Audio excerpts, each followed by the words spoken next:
Hello everyone, 12th plus online platform पर आपका स्वागत करता हूं। मैं सुनील सुतार। आज के इस लेक्चर में बीएससी फाइनल ईयर का paper third dynamics of rigid body and hydrostatics इसके इम्पोर्टेंट क्वेश्चन लेके आए, वो भी पार्ट ए के। ये आपका बेसिकली देखा जाए तो सबसे इम्पोर्टेंट पार्ट होने वाला है आपके एग्ज़ाम का, क्योंकि इसके क्वेश्चन न तो आपको रिपीटेड मिलते हैं और नहीं ये क्वेश्चन ये आपके क्या होते हैं कि हर बार कुछ ना कुछ पार्ट ये सर आपको हार्ड पड़ने वाला होता है। ठीक है, तो इसकी अच्छे से प्रिपरेशन करता है वही टॉप मारता है। तो इसके पार्ट ए के क्वेश्चन हम लोग यहाँ करते हैं, फिर इंपॉर्टेंट क्वेश्चन 12th प्लस जो प्ले स्टोर पर ऐप है उसके ऊपर अपलोड कर रखे हैं। आप वहाँ जाके फ्री में भी देख सकते हो कि सर इंपॉर्टेंट क्वेश्चन कौन कौन से हैं जो एग्जाम में आने लायक है। ठीक है, तो ये वीडियो देख के पहले वहाँ जाइए, फिर पार्ट बी और पार्ट सी के फ्री में जो पीडीएफ अवेलेबल है जिसके इंपॉर्टेंट क्वेश्चन कौन कौन से बन सकते हैं इस ईयर, वो आपको वहाँ पर प्रोवाइड कर रखे हैं। ठीक है, याद रखना फ्री में कर रखे हैं, वहाँ पर ऐसा मत बोलना सर बताया नहीं पहले। ठीक है, चलो पहले अब कर लेते हैं हम लोग पार्ट ए के क्वेश्चन, यूनिट वाइज करते हैं। कुछ क्वेश्चन मैं करता हूँ, कुछ आपको क्लास सर और करवाएंगे। ठीक है, चलो तो अपना फर्स्ट क्वेश्चन है डिफाइन कंपाउंड पेंडुलम। पिंड लोलक या फिर असरल लोलक क्या होता है परिभाषित करें। दोनों नाम आ सकते हैं, पिंड लोलक पूछ ले या फिर असरल लोलक पूछ ले, तो आपको वहाँ पर कन्फ्यूजन नहीं होना। सर ने पिंड लोलक बताया था, असरल लिखा आ गया। ठीक है, तो क्या होता है इसकी डेफिनेशन लिखो। तो डेफिनेशन क्या होगी, डेफिनेशन हो जाएगी हमारे पास कि a rigid body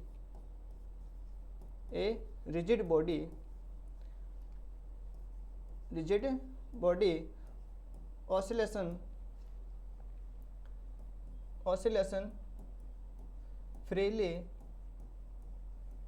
a rigid body oscillation freely about a fixed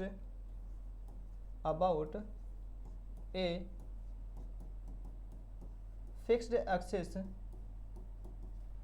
A rigid body oscillation freely about a fixed axis is called, ऐसे कर लो, फिक्स्ड हॉरिजॉन्टल एक्सिस है ना, हॉरिजॉन्टल एक्सिस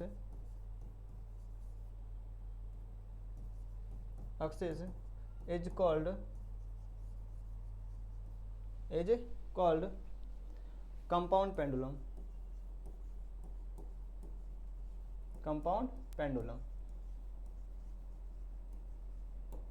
ठीक है, इसको हिंदी में भी लिखेगा कि अगर हमारे पास कोई भी हिंदी में लिखेगा कि जब एक दृढ़ पिंड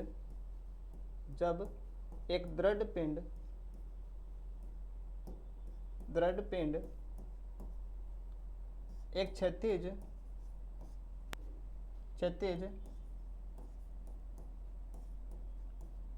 अक्ष के परित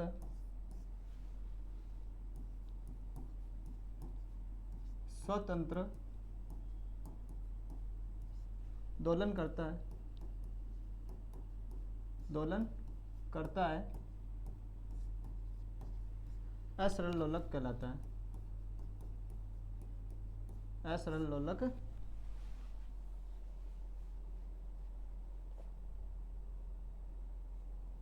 कहलाता है।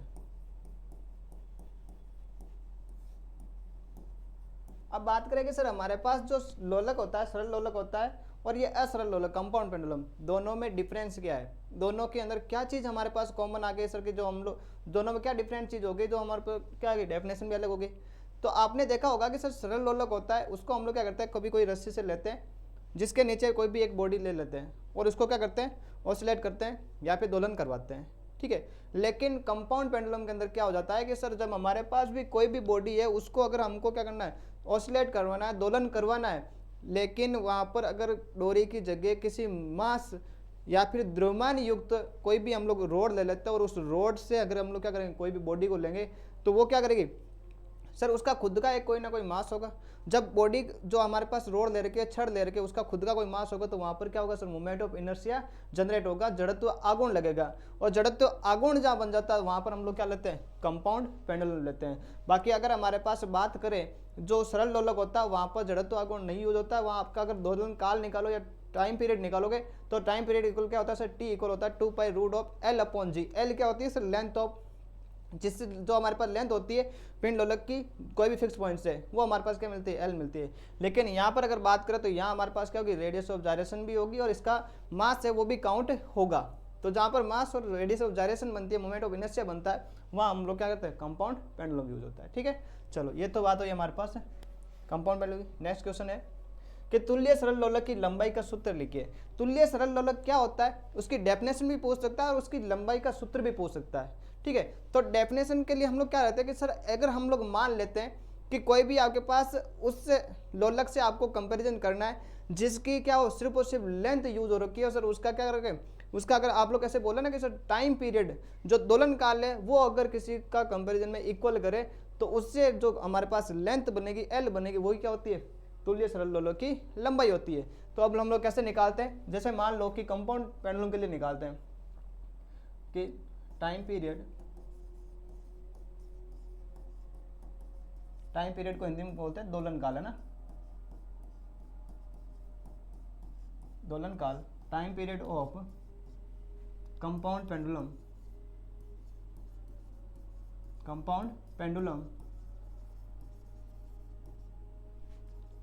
क्या होता है सर, इसको मैं लेता हूँ टी इक्वल, ये फॉर्मूला होता है 2 pi root of k square upon g H. ठीक है, के यहाँ पर क्या है, रेडियस ऑफ जायरेशन, परिभ्रमण की त्रिज्या है, और एच यहाँ पर क्या होगी, इसकी लेंथ होगी एच स्क्वायर। ठीक है, चलो तो ये तो बात होगी सर। एक देखो आपको ऐसा क्वेश्चन भी पूछ सकते हैं, यहाँ पर एक क्वेश्चन और बन गया कि जो कंपाउंड पेंडुलम होता है उसका दोलन काल क्या होता है, टाइम पीरियड क्या होता है, तो उसको आपको ये फॉर्मूला लिखना है वहाँ पर। ठीक है, और सेकेंड अगर बात करें कि time period of simple pendulum, सरल लोलक, सिंपल पेंडुलम, इसको मैं लेता हूँ T1 के इक्वल, ये क्या होता है sir, 2 pi root of L upon g के। यदि हमारे पास क्या होगा, किसकी बात कर रहे हैं, अगर आपको निकालनी SCP सिंपल इक्विवेलेंट, जो आपके पास पेंडुलम दे रखा है उसकी लेंथ निकाल ले, तो यहाँ पर क्या बनेगा, इफ अगर हम लोग T इक्वल क्या कर दें, T1 के इक्वल कर दें, कंपेरिजन दोनों का टाइम पीरियड का करें, दोनों ही टाइम पीरियड इनका इक्वल हो, तो हमारे पास क्या बनेगा sir, 2 pi root of k square upon g h, ये इक्वल किसका हो जाएगा, 2 pi root of L upon g के। यहाँ 2 पाई से 2 पाई कैंसिल, रूट से रूट कैंसिल हो जाएगा, और फिर जी से जी कौन सा का, जी कैंसिल हो जाएगा। तो यहाँ से हमारे पास क्या मिला सर, यहाँ तो हो गया के स्क्वायर अपॉन एच इक्वल किसका आ गया, एल के, और यही हमारे पास क्या होती है, लेंथ ऑफ SCP होती है, length of SEP simple equivalent pendulum. समझा है, चलो तो ये क्वेश्चन बन सकता है। यहाँ पर आपके पास 3 क्वेश्चन बन गए। पहली कंडीशन सिंपल इक्विवेलेंट पेंडुलम की डेफिनेशन के अंदर आपको क्या बताना है कि उनका दोलन काल क्या हो, इक्वल हो। अगर कंपैरिजन करें हम लोग किससे, सिंपल पेंडुलम से कंपैरिजन करें तो हमारे पास क्या उसकी लेंथ होगी, वो आपको लेंथ के बारे में डिस्क्राइब करना है। फिर आपको अगर पूछ ले कि जो कंपाउंड पेंडुलम होता है उसका टाइम पीरियड क्या होता है, दोलन काल क्या होता है, तो यह आपको फॉर्मूला लिखना है। ठीक है, और फिर अगर आपको एक क्वेश्चन और पूछ ले कि जो सिंपल पेंडुलम, जो इक्विवेलेंट पेंडुलम हो गया, उसकी लेंथ क्या होती है, एल क्या होता है, एल इक्वल होता है के स्क्वायर अपॉन एच। के होता है यहाँ रेडियस ऑफ जायरेशन, परिभ्रमण की त्रिज्या, और एच होगी इसकी लेंथ होगी। ठीक है, चलो यहाँ तो बात होगी सेकंड। नेक्स्ट क्वेश्चन है, आलंबन केंद्र तथा दोलन केंद्र को परिभाषित कीजिए। आलंबन केंद्र, centre of suspension and centre of oscillation, दोनों में क्या डिफरेंस होता है, क्या होता है कंपाउंड। तो चलो पहले डेफिनेशन लिखते हैं, फिर इसके बारे में समझते हैं।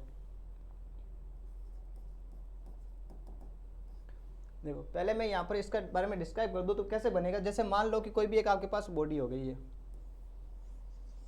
ये मान ली कोई बॉडी है, ठीक है, इसका इस पिंड के अंदर, ये इस पिंड के अंदर मैं मान लेता हूँ कोई एक्सिस हो गया, ये हमारे पास एक फिक्स एक्सिस हो गया, ये क्या है, फिक्स्ड एक्सिस है,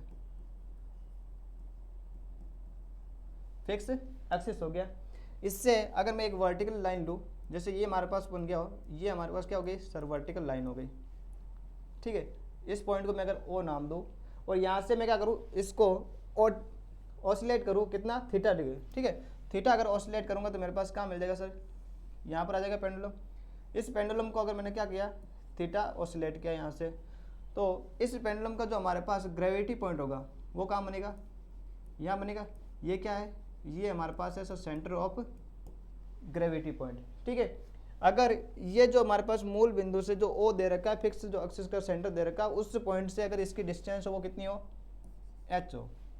कितनी डिस्टेंस हो, अगर एच डिस्टेंस हो और इस पॉइंट को अगर मैं नाम दे दूँ क्या सर, ये हमारे पास बन गया सी, और इसके मैं पैरेलल एक आपके पास क्या लूँ, एक्सिस ले लूँ, ये ओ जेड है और ये हमारे पास क्या है, जी जेड है। यहाँ पर ओ जेड है, वो पैरेलल है किसके, जी जेड के, जी जेड डैश ले लेता हूँ। ये दोनों क्या लिया, पैरेलल एक्सिस लिया। ये सारी चीज़ें तो हम लोग आगे और सोल्व करने के लिए लेते हैं। ठीक है, यहाँ से सेंटर ऑफ प्रेशर निकालने के लिए करते हैं। हमें बात करनी है सर यहाँ पर सेंटर ऑफ सस्पेंशन क्या होता है, सेंटर ऑफ ऑसिलेशन क्या होता है, तो इनकी डेफिनेशन लिखो। चलो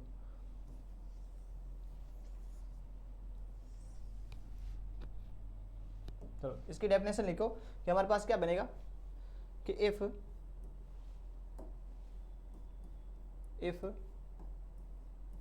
OG इज प्रोडक्ट ऑफ जो O और G है वो प्रोडक्ट ऑफ किसका, C का। ठीक है, product of C, then that अगर हमारे पास जो O और C वो इक्वल आ जाए किसके, K square upon H, then O is called centre of suspension, centre of suspension. ठीक है, अगर हमारे पास जो OG है वो क्या हो, वो प्रोडक्ट हो किसका, C का, तो जो OC है वो OC, ये जो हमारे पास लेंथ दे रखी है OC, ये क्या बने, सिंपल इक्विवेलेंट जो हमारे पास क्या होता है पेंडुलम बन जाए, OC के स्क्वायर अपन एच के इक्वल आ जाए, तो यहाँ जो O पॉइंट होगा वो क्या होगा, सेंटर ऑफ सस्पेंशन होगा, या इसको क्या कहेंगे, इसको हम लोग कहेंगे आलंबन केंद्र कहेंगे। ठीक है, आलंबन केंद्र।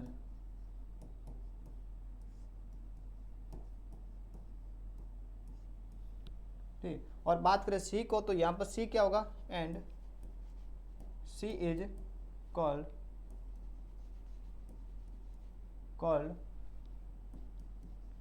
The centre of oscillation.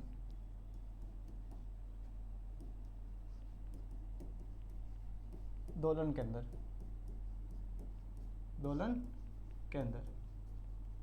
बस अपने पास क्या होगी, मेन सिर्फ और सिर्फ ये चीज़ अगर सेटिस्फाई हो गई तो इसके बेस पे हम लोग क्या लिख सकते हैं कि जो O होगा वो क्या होगा, ये O हो जाएगा हमारे पास क्या, आलम्बन के अंदर, और ये C क्या होगा, दोलन के अंदर बन जाएगा। ठीक है, चलो अब इसके बारे में अगर मैं ज़्यादा कुछ बताने लगूँ तो फिर पूरा का पूरा चैप्टर यहीं हो जाएगा कंपाउंड पेंडुलम। हम लोग इसका पूरा रिवीजन करना है 12+1 पर, पूरा का पूरा इसके बारे में डिस्क्राइब कर रखा है, ये कैसे होता है, इसका ये इंटरचेंजेबल होता है, ये भी कंडीशन बनती है कि सर सी और ओ क्या होते हैं, इंटरचेंजेबल भी होते हैं। ये सी हम लोग ओ को सी यहाँ पर दोलन के अंदर भी कह सकते हैं, और सी को क्या कह सकते हैं, सेंटर ऑफ सस्पेंशन भी कह सकते हैं। इंटरचेंजेबल कैसे होता है उसका प्रूफ भी होता है, तो इन सब के बारे में भी डिस्क्राइब कर रखा है। चलो अब नेक्स्ट क्वेश्चन लेता हूँ मैं।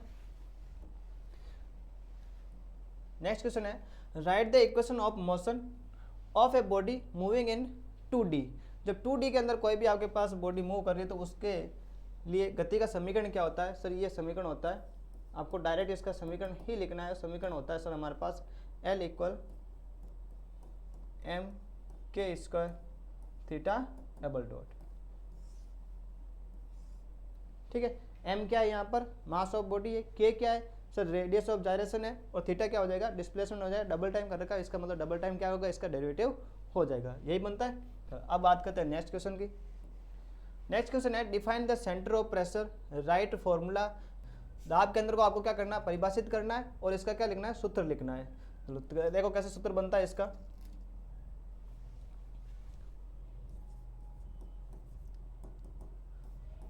सबसे पहले तो हमको क्या करना है, सेंटर ऑफ प्रेशर को डिफाइन करना है। सेंटर ऑफ प्रेशर क्या होता है, इसके डेफिनेशन लिखिए।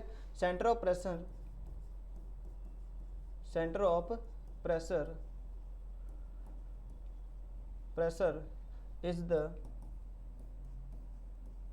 is the point of center of pressure is the point on the surface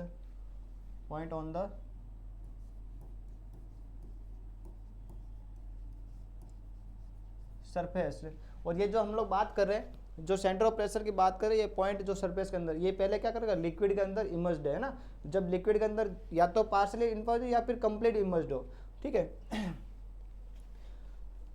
ये तो हमारे पास क्या सरफेस, या फिर क्या हो जाएगी, प्लेन भी हो जाए, या फिर क्या हो जाए, कर्व हो जाए। तो कोई सरफेस हो, कर्व, प्लेन हो या फिर कर्व हो, इसके ऊपर जो पॉइंट होगा, कौन सा पॉइंट, वेयर रिजल्टेंट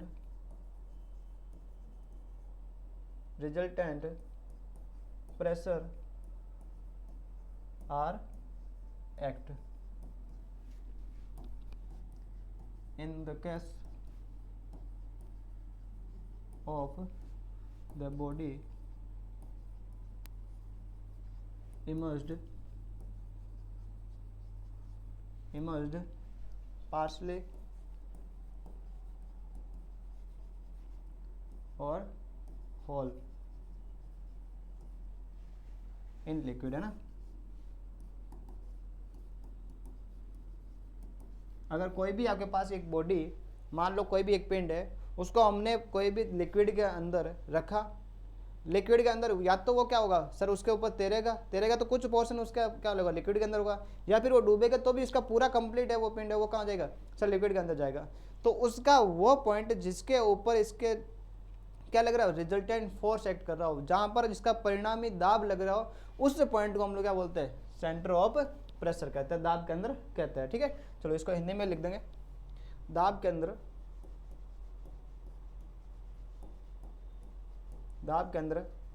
उस पृष्ठ का वह बिंदु है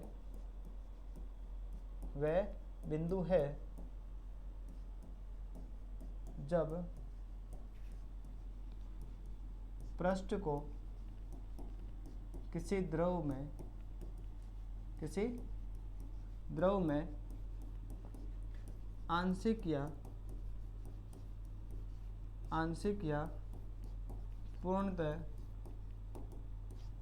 या पूर्णतः निमज्जित किया जाए,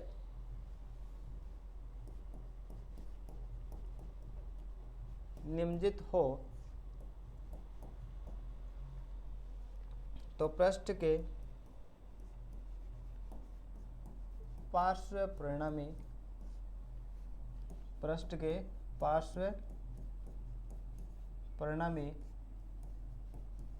दाब का बिंदु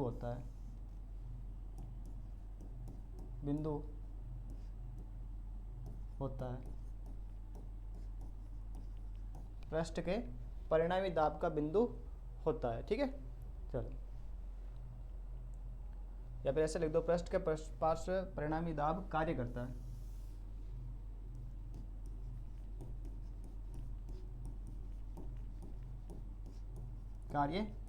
ये अच्छा है और भी, ठीक है। चलो, दाब के अंदर उस पृष्ठ का वह बिंदु है जब पृष्ठ को किसी द्रव में आंशिक या पूर्णतः निमज्जित किया जाता है, तो पृष्ठ के पार्श्व परिणामी, जो जिस पॉइंट के ऊपर परिणामी दाब कार्य करता है, उस पॉइंट को क्या होता है, यहाँ पर दाब के अंदर करते हैं। अब बात करते हैं उसके फॉर्मूले लिखने। अब फॉर्मूले कैसे निकालते हैं, ये हम लोग, जैसे नेक्स्ट क्वेश्चन कौन सा है, हाँ इसमें कर लेते हैं, कोई नहीं। तो यहाँ पर मैं डायरेक्ट बता देता हूँ कि हमारे पास यहाँ पर फॉर्मूले कैसे बनते हैं सर। यहाँ दो फॉर्मूले बनेंगे, जो अगर पॉइंट हमारे पास इफ सेंटर ऑफ प्रेशर दाब के अंदर है ना, इज सी, जिसके कोऑर्डिनेट है एक्स बार और वाई बार, ठीक है। तो सेंटर ऑफ जो हमारे पास बनेगा, तो इसके फॉर्मूले क्या होंगे सर, ये हो जाएगा एक्स बार इक्वल क्या बनेगा, एक्स बार हो जाएगा integration of X P into D A upon integration of P into D A. Y bar equal क्या होगा, integration of Y P D A upon integration of P into D A. ये हमारे पास क्या हो गए, एक्स बार और Y बार इसके कोऑर्डिनेट हो गए, जहाँ से क्या रखें, कोई भी एक पर्टिकुलर फ्री सरफेस से इसकी डिस्टेंस निकाल सकते हैं कि सेंटर ऑफ प्रेशर पॉइंट कहाँ पर है कोई बॉडी का, ठीक है। तो यहाँ पर एक्स बार और वाई बार, एक्स बार है वो एक्स एक्सिस से ले लेते हैं और वाई बार वाई एक्सिस से काउंट कर लेते हैं, ठीक है। तो यहाँ पी क्या है सर, पी है एक पर्टिकुलर जो पॉइंट लिया हमने, डी ए जो सरफेस ले रखा, डी ए सरफेस के ऊपर जो पी फोर्स, जैसे हमारे पास पूरी बॉडी थी, उस पूरी बॉडी का मैंने एक पार्शियल पॉइंट भाग लेता हूँ डी ए, इसके एक पॉइंट पर अगर प्रेशर P लग रहा है तो इस P प्रेशर का मैं पूरा क्या करूँगा, इंटीग्रेशन करूँगा और पूरा रिजल्टेंट प्रेशर यहाँ से निकालूंगा। तो वो जो रिजल्टेंट प्रेशर आएगा वही हमारे पास क्या बनेगा, इसका दाब के अंदर बनेगा। ठीक है, चलो अब बात करते हैं आगे। नेक्स्ट क्वेश्चन है परिणामी प्रणोद को परिभाषित करें। अब इस टाइप के आपके पास 3 क्वेश्चन बनते हैं यहाँ पर। पहला क्वेश्चन सिर्फ और सिर्फ आपको रिजल्टेंट थ्रस्ट निकालने को बोल दे। सेकेंड क्वेश्चन आपको हॉरिजॉन्टल रिजल्टेंट थ्रस्ट निकालने को बोले, या थर्ड क्वेश्चन अगर आपको वर्टिकल रिजल्टेंट थ्रस्ट निकालने को बोल दे। अब पहले हम लोग वो देखते हैं कि सर रिजल्टेंट थ्रस्ट होता क्या है, परिणामी प्रणोद क्या होता है। कि अगर हमारे पास कोई भी एक बॉडी ले लो, मान लो जैसे अभी हमने किया था ये सेंटर ऑफ प्रेशर, जैसे ये जो पूरा पार्ट है वो रिजल्टेंट प्रेशर के ऊपर ही है, क्योंकि यहाँ पर बात की ना हमने रिजल्टेंट प्रेशर, या फिर हम लोग बोलेंगे रिजल्टेंट थ्रस्ट, तो इसके ऊपर ये। तो पहले ये चीज़ समझना है कि सर रिजल्टेंट थ्रस्ट होता क्या है। तो रिजल्टेंट थ्रस्ट क्या बनता है सर, परिणामी प्रणोद क्या होगा कि अगर मैं मान लूँ कोई बॉडी आपके पास है, जैसे यहाँ पर लिक्विड फील कर रखा है, एक मैं सॉलिड बॉडी लेता हूँ, ये बॉडी हो गई, इसके अंदर क्या कर रखा है, लिक्विड फील कर रखा है।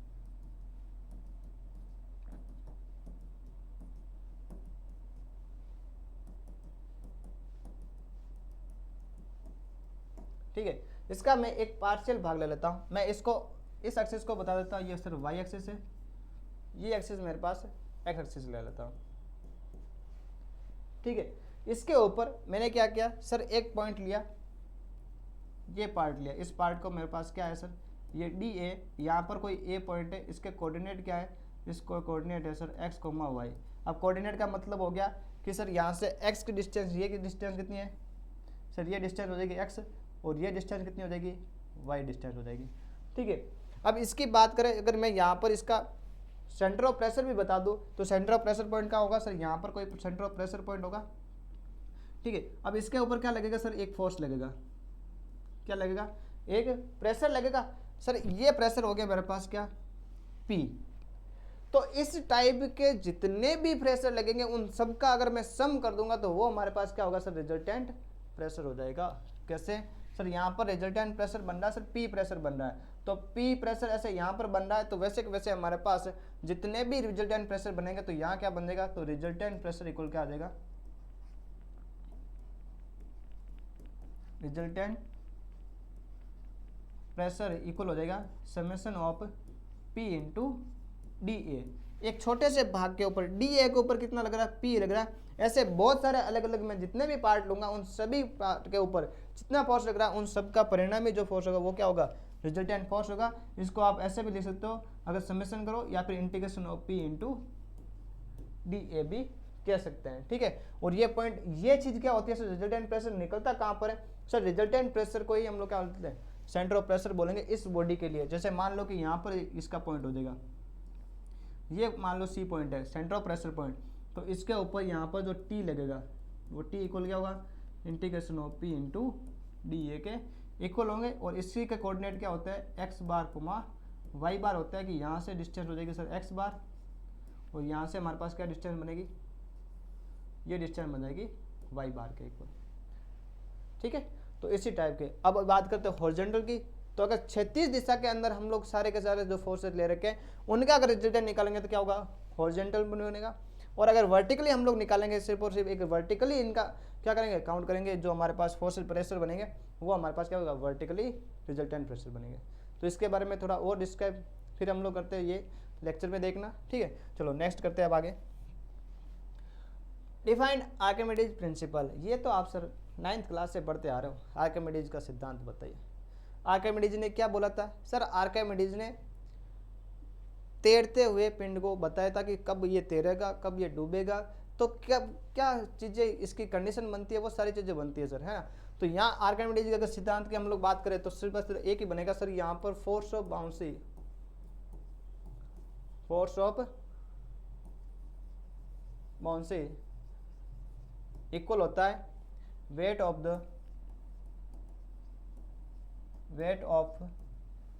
द लिक्विड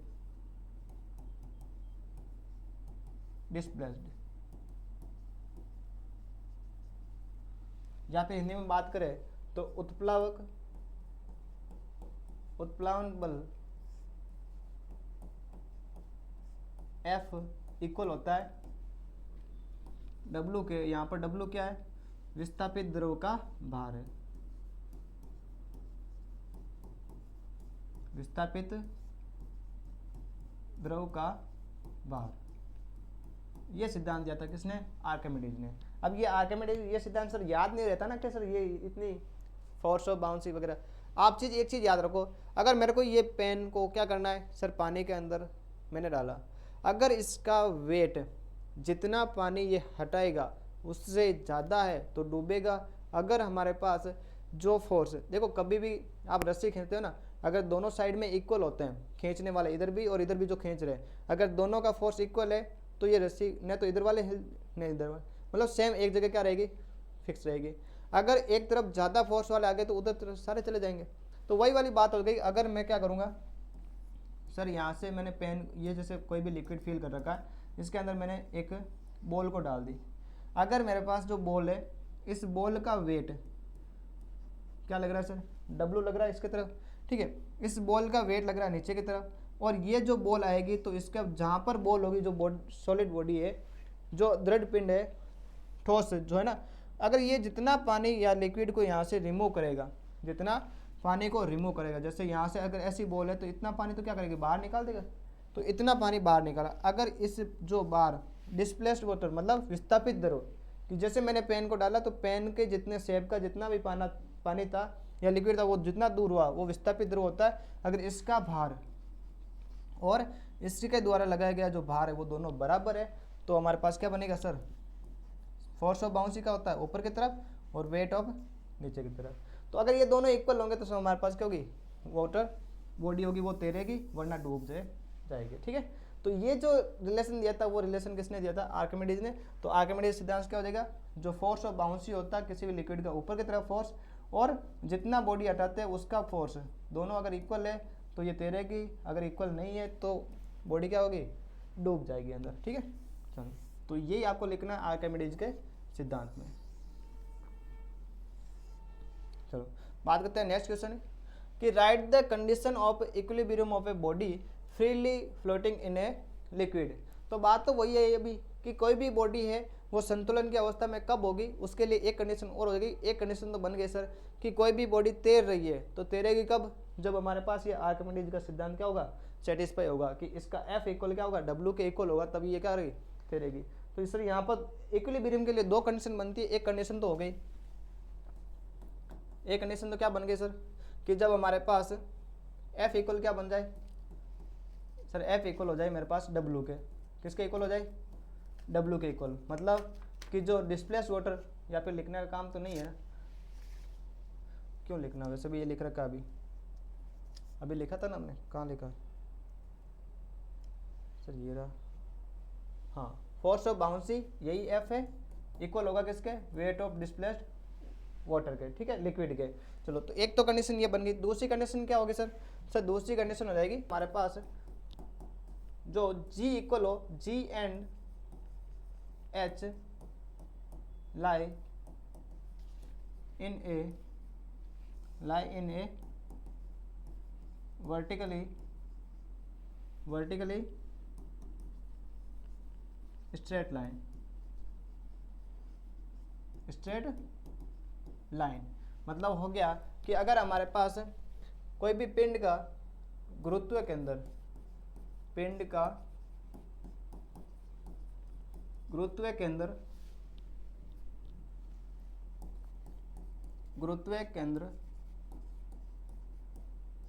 G तथा विस्थापित द्रव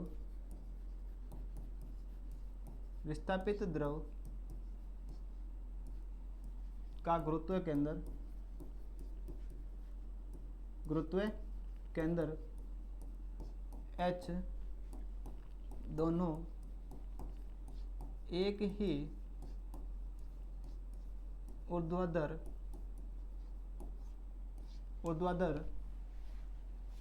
रेखा में होना चाहिए, रेखा पर होने चाहिए।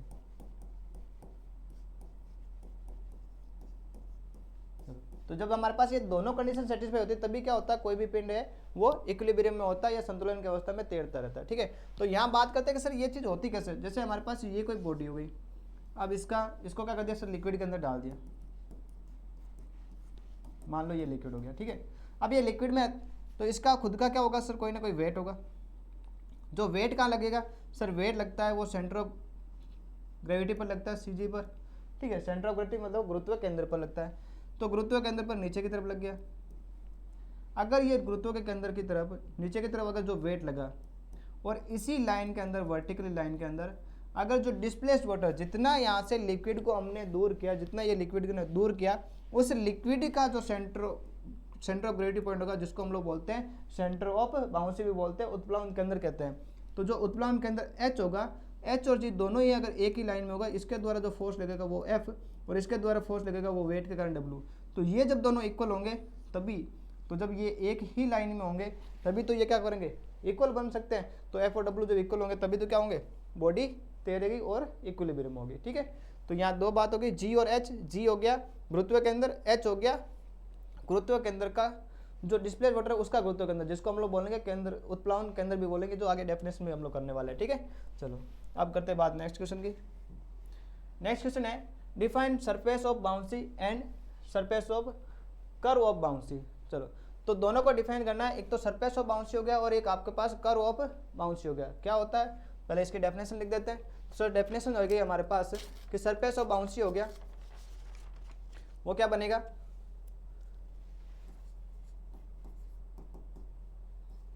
the floating body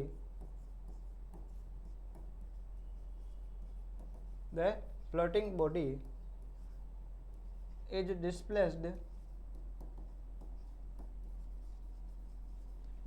with the floating body is displaced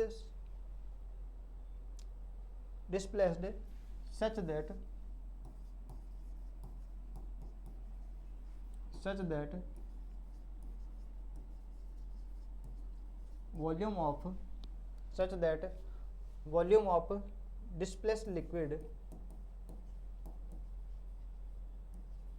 displaced liquid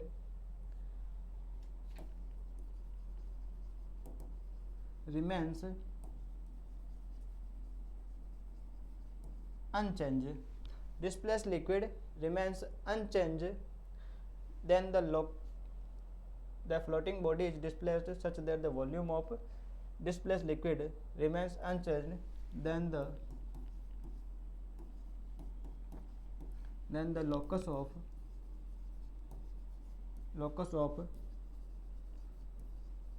center of bouncy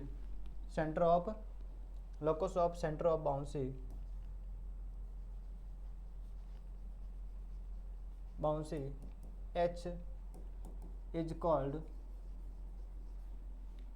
surface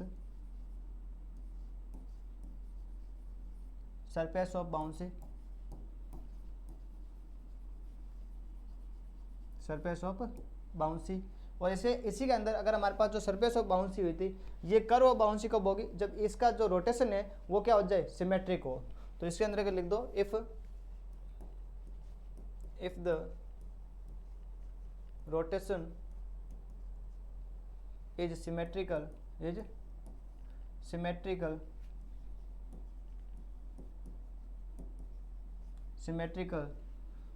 the locus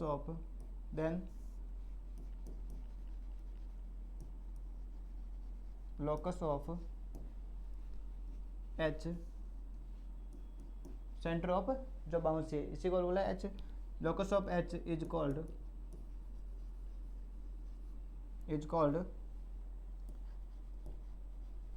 curve of bouncy,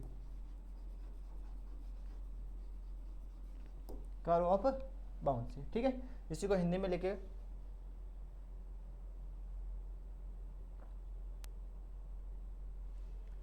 Hindi में लिखेगा,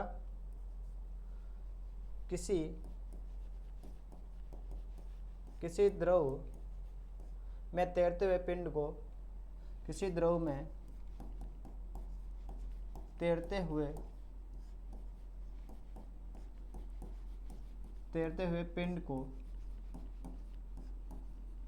इस प्रकार विस्थापित किया जाता है कि इसका कि विस्थापित द्रव का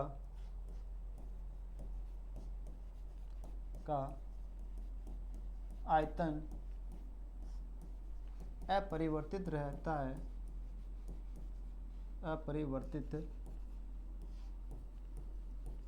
रहता है तब उत्प्लावन केंद्र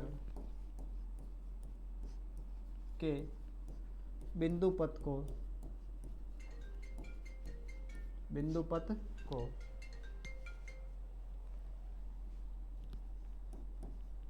को क्या कहते हैं?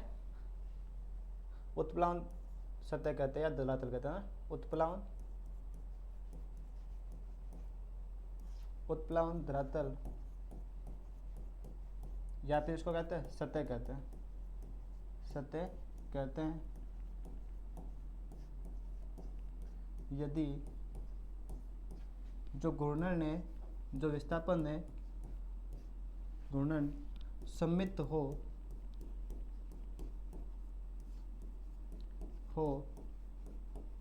तो इससे मतलब हो गया H, है ना। H मतलब है यहाँ पर उत्प्लावन केंद्र से, इसे H के या फिर ऐसे लिख दो, इससे मतलब देखो तब H के बिंदु पथ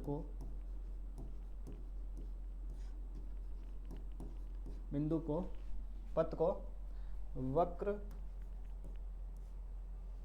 उत्प्लावन वक्र कहते हैं।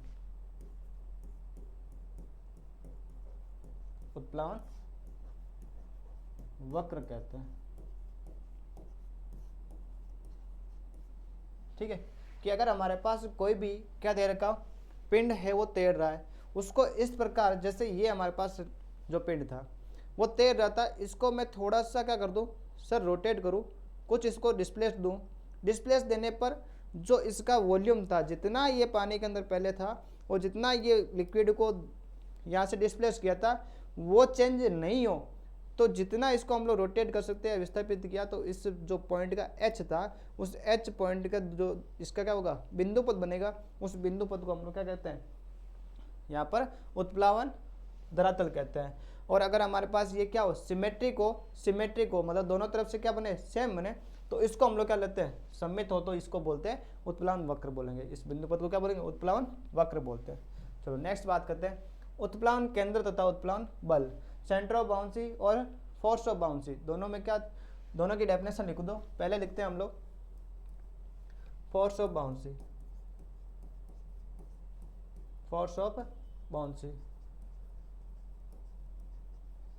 चलो, या फिर इसको बोलते हैं उत्प्लावन बल का, तो उत्प्लावन बल, उत्प्लावन बल क्या होता है, डेफिनेशन लिखेंगे कि इफ द, पहले हम लोग ऐसे लिख देता हूं कि अगर मैं कोई भी लिक्विड के अंदर बात कर रहे, किसके अंदर बात कर रहे, मैं दोनों के लिए कॉमन लिख देता हूं वैसे, है ना।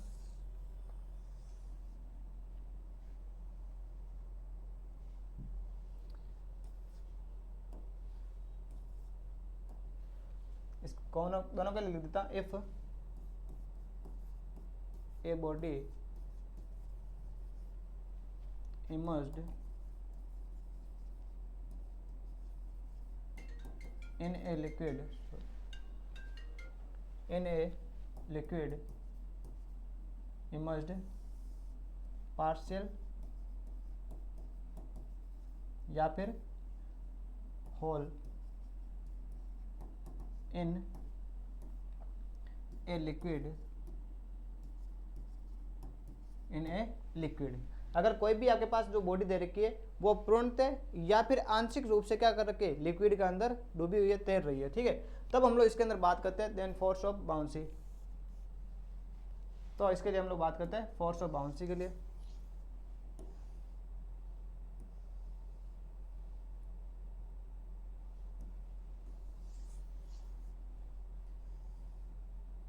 चलो तब हमारे पास क्या होता है, उपलब्ध बल बनेगा,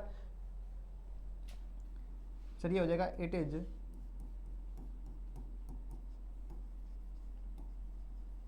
upward force of, it is upward force of f, it is upward force, ऐसे if it vertical upward force on a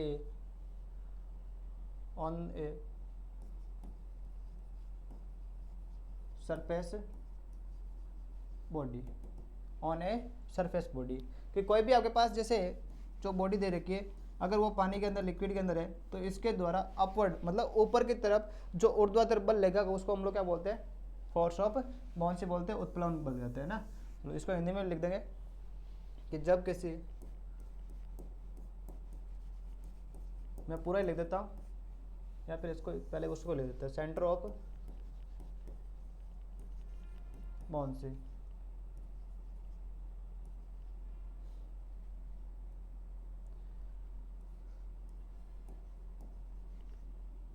उत्प्लावन केंद्र,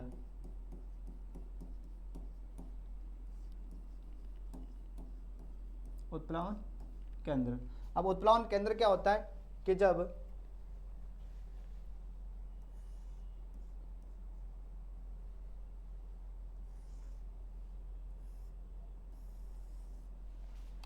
सेंटर ऑफ बाउंसी है, चलो इसके बारे में लिखिए, इफ या it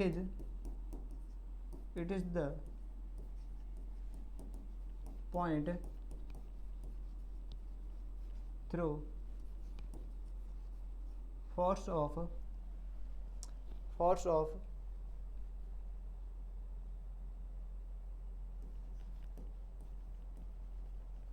bouncy F act upward, it is the point, जिसको हम लोग किससे लेते हैं, एच से लेते हैं, किससे लेते हैं सर, एच से, है ना। अभी बताया था कि अगर हमारे पास ये जो बॉडी है वो अगर लिक्विड के अंदर है, तो इस बॉडी का जहाँ पर इसका, या तो ऐसे बोल दो कि इसको दो तरह से बता सकते हैं, मैंने बताया था कि डिस्प्लेस्ड वाटर है उसका अगर सेंटर ऑफ ग्रेविटी पॉइंट बोलोगे या तो एच से, या फिर इसको हम लोग बोलते हैं कि जिस पॉइंट से एफ लगता है, जिस पॉइंट से एफ लगता है, जैसे हमने बताया था कि सर बॉडी हो गई यहाँ पर जिसका इसका ग्रेविटी पॉइंट जी हो गया, तो इसका जो एच होगा, इस एच पॉइंट से क्या होता है, एफ एक्ट होता है, एफ मतलब हो गया सेंटर ऑफ बाउंसी।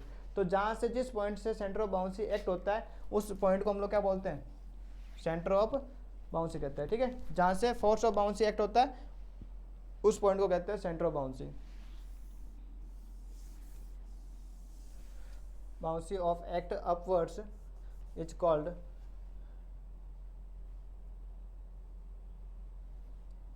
अपवर्ड, इसको चाहे तो उसको भी लिख दे, it is centre of gravity of the displaced liquid,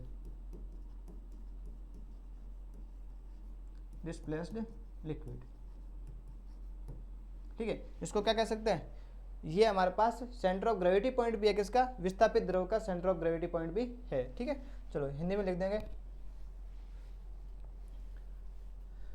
कि जब किसी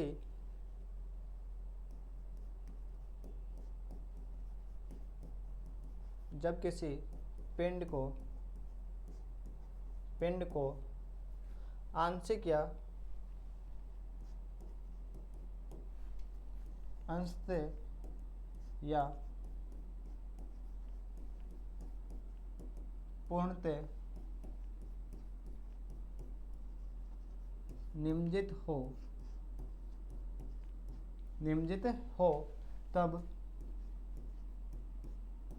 पिंड पर ऊर्ध्वाधर ऊपर की तरफ, ऊपर की ओर, ऊपर की ओर लगने वाले बल, लगने वाला बल उत्प्लावन बल, उत्प्लावन बल कहलाता है, बल कहलाता है। ठीक है, और इसके लिए उत्प्लावन केंद्र के लिए क्या कहते हैं?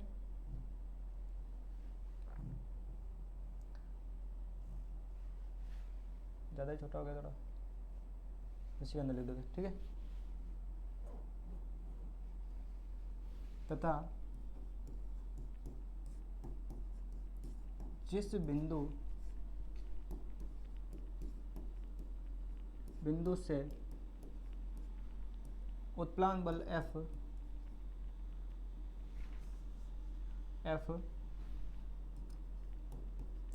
कार्य करता है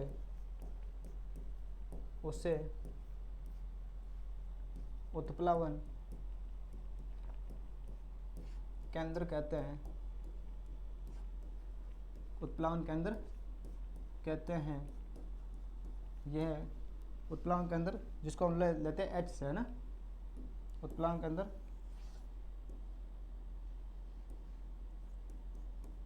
H कहते हैं। ये विस्थापित द्रव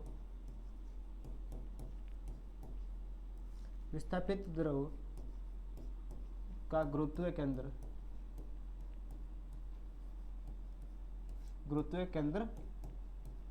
होता है। तो दोनों चीजें हो गई कि H हमारे पास क्या होता है सर, जो जितना डिस्प्लेस्ड वाटर होता है, तो डिस्प्लेस्ड वाटर का जो गुरुत्वीय केंद्र होगा उसी को हम लोग क्या कहते हैं सर, यहाँ पर H कहते हैं। और इस H से ही क्या लगता है, F लगता है, जो सेंटर ऑफ बाउंसी होता है। नहीं, जो सेंटर ऑफ बाउंसी से ही क्या लगता है, फोर्स ऑफ बाउंसी लगता है, उत्प्लावन बल लगता है। ठीक है, चलो ये हो गया हमारे पास उत्प्लावन केंद्र तथा उत्प्लावन बल के बारे में। किसी को चाहिए तो स्क्रीनशॉट ले लेना। नेक्स्ट क्वेश्चन बताते हैं ना। चलो अब देखो नेक्स्ट क्वेश्चन। नेक्स्ट क्वेश्चन है define Meta centre and right the formula. Meta centre क्या होता है, उसकी डेफिनेशन भी लिखनी है और उसका फॉर्मूला भी लिखना होगा। चलो बात करते हैं। देखो तो सर हमारे पास डिफाइन हो जाएगा कि द पॉइंट, डेफिनेशन लिखते हैं,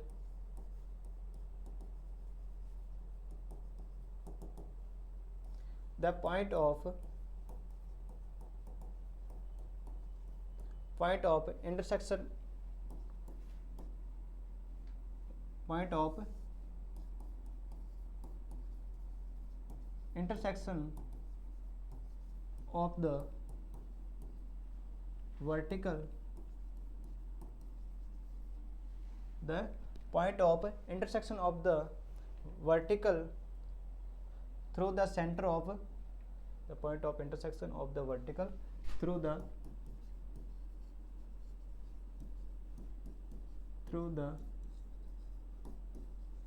center of bouncy, center of bouncy of a floating body,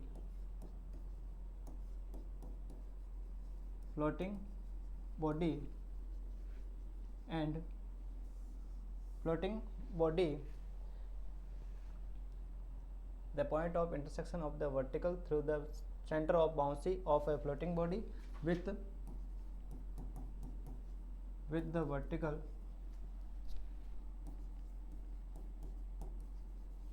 of new center of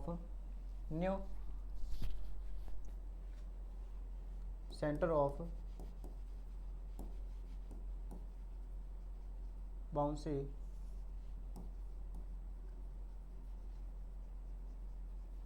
is called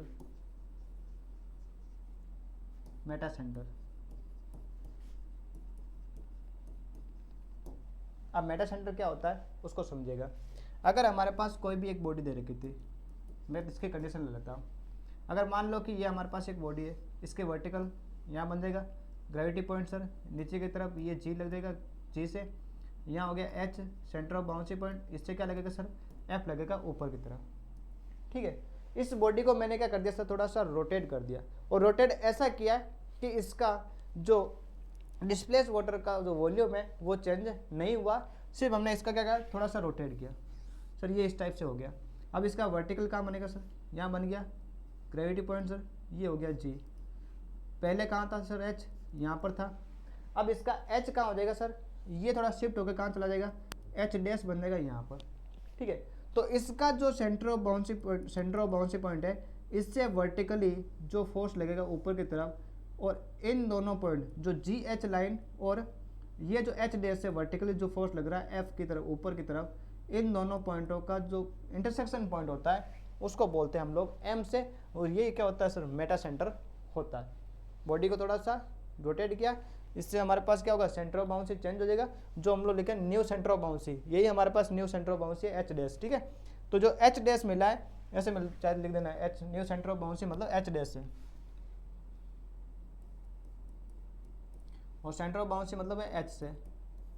तो एच और एच डैश से जो वर्टिकली लाइन जा रही है इन दोनों का जो क्या होगा इंटरसेक्शन पॉइंट होगा, उसी को हम बोलते हैं मेटा सेंटर बोलते हैं। और मेटा सेंटर निकालने का फॉर्मूला क्या होता है sir, sir Meta centre formula होता है वो होता है हमारे पास एच एम, मतलब ये जो डिस्टेंस है एच एम, यहाँ लिख देता हूँ एच एम इक्वल होता है ए के स्क्वायर अपॉन वी के। ये भी आपको क्वेश्चन अलग से पूछ लेता है कि मेटा सेंटर को डिफाइन करने का फॉर्मूला क्या होता है सर, मेटा सेंटर मतलब लेंथ हो गई मेटा सेंटर और इस एच के बीच की डिस्टेंस जो एच एम है वो क्या होगा ए क्या होगा सर एरिया हो जाएगा।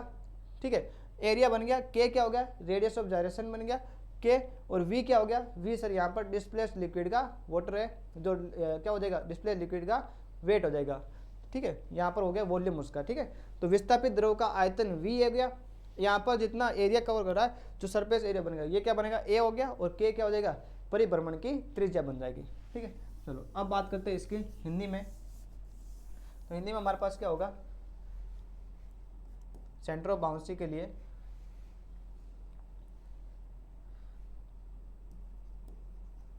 ऊर्ध्वाधर उत्प्लवन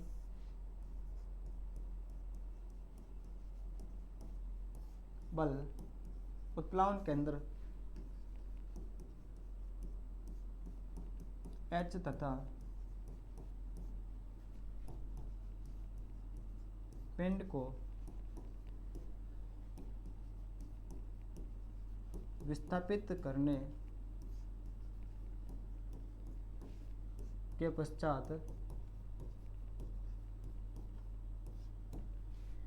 नए उत्प्लावन केंद्र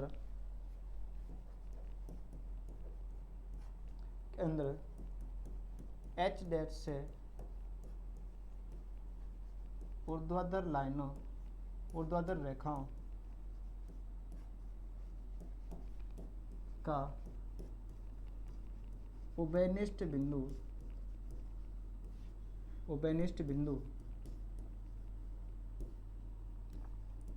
आपलव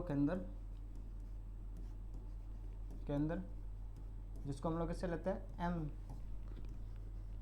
कहलाता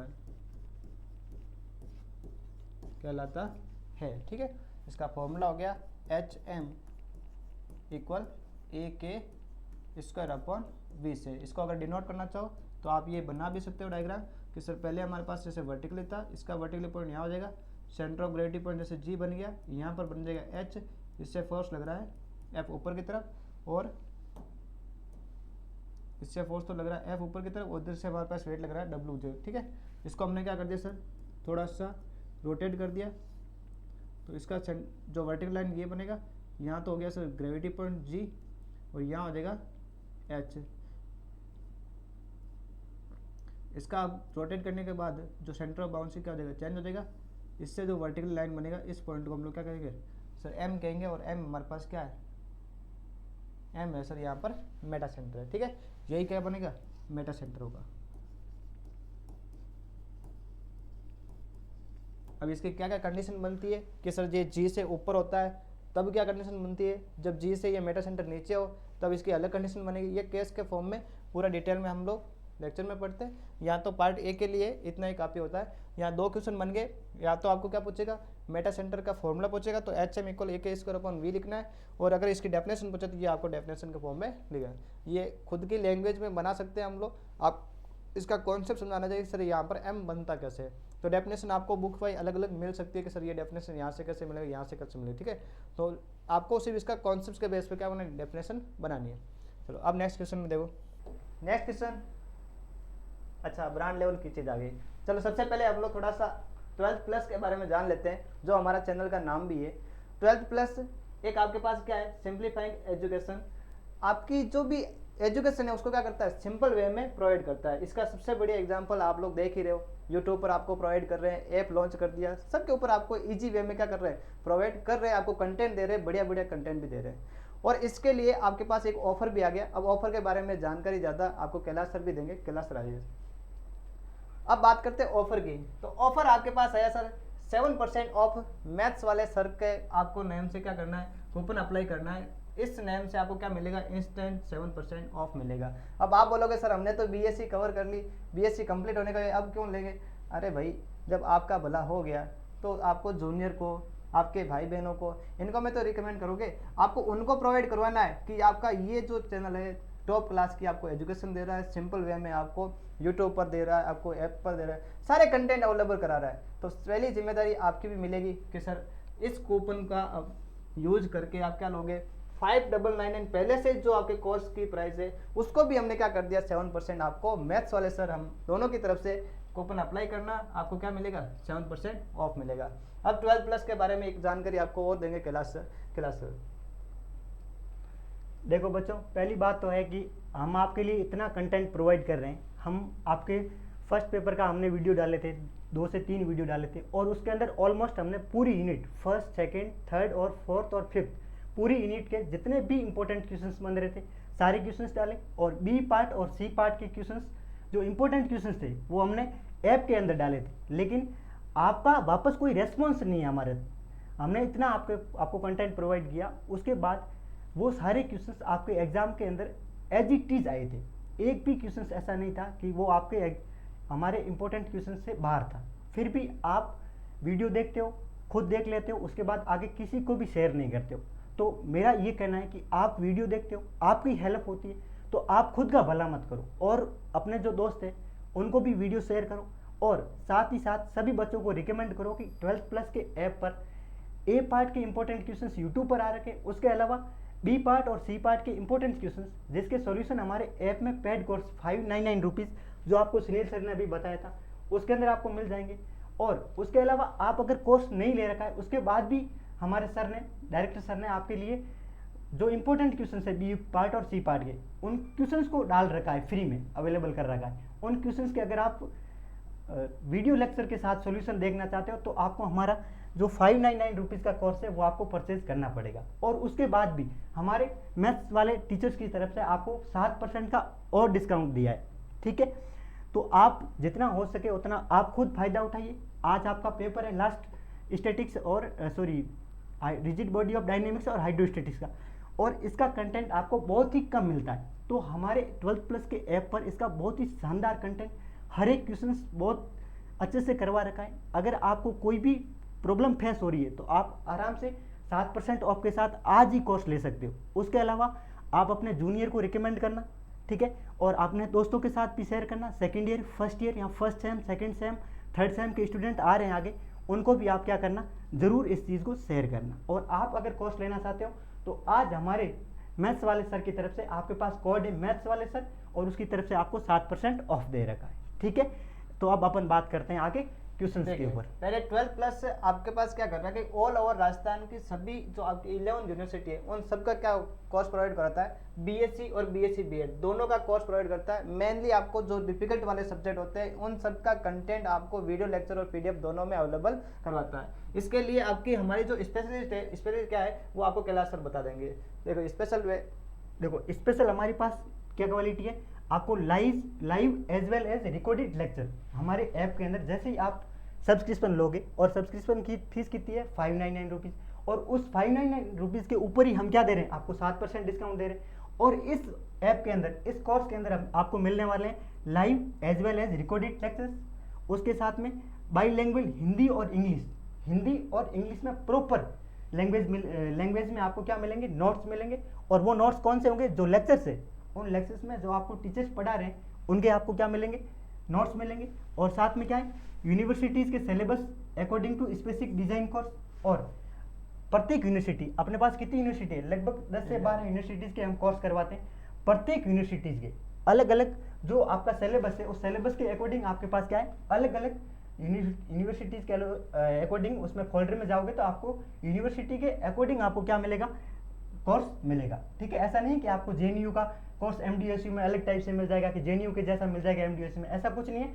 आपको आपकी यूनिवर्सिटी के सिलेबस के अकॉर्डिंग आपको मिलने वाले हैं, और प्रीवियस ईयर के क्वेश्चन मिलने वाले हैं, और साथ में क्या मिलने वाले, प्रीवियस ईयर के इंपॉर्टेंट क्वेश्चंस, और साथ में उसका सॉल्यूशन भी मिलने वाला है, और वीडियो सॉल्यूशन भी मिलने वाला है। ठीक है, और साथ में क्या है, यूट्यूब पर वीडियो मिलेंगे, आउटस्टैंडिंग इंफ्रास्ट्रक्चर और सब्जेक्ट स्पेसिफिक फैकल्टी हमारे पास अवेलेबल रहती है। और आपको कभी भी डाउट हो तो 24/7 कभी भी आप किसी भी सोशल मीडिया प्लेटफॉर्म के माध्यम से हमें मैसेज कीजिए, हमें डाउट पूछिए, हम आपका डाउट पक्का सॉल्व करेंगे। ठीक है, आप चाहे कोई भी टाइम 24/7 का बोल देना, इसका मतलब है आप जब भी पढ़ते पढ़ते आपका मन हो गया सर ये हमारा जो डाउट है वो सोल्व नहीं हो रहा है, तो आप हमको व्हाट्सएप करो, इंस्टाग्राम करो, टेलीग्राम करो, कहीं पर भी आपको सोशल मीडिया पर हमके पास क्वेश्चन भेजो, हम आपको वो उसका सॉल्यूशन करके आपको प्रॉपर भेज देंगे। तो इतनी सारी फैसिलिटी दे रहे हैं, और वो भी कितने रुपए में, 599। आप भी ले लो और आगे रिकमेंड करो अपने जूनियर्स का, उनका भी कुछ ना कुछ भला कर दो, तो उसके ऊपर 7% का ऑफ मिलता है मैथ्स वाले सर से। ठीक है, चलो अब नेक्स्ट क्वेश्चन करते हैं आगे क्लास सर। Thank you. ठीक है, तो अब हम बात करते हैं आगे क्वेश्चंस के ऊपर। तो क्वेश्चन है आपके पास में कि परिभ्रमण त्रिज्या को क्या करना है, परिभाषित करना है। क्या है क्वेश्चन आपके पास में, क्वेश्चन कहता है कि डिफाइन रेडियस ऑफ जाइरेशन, कि जाइरेशन की रेडियस है, रेडियस ऑफ जाइरेशन वो क्या होती है। तो देखो अपन बात करते हैं कि यदि क्या करेंगे, इसका आंसर की बात करते हैं। तो क्या है, यदि m द्रव्यमान का क्या है आपके पास में, यदि m द्रव्यमान के किसी द्रव्यमान क्या है आपके पास, क्या है, किसी m द्रव्यमान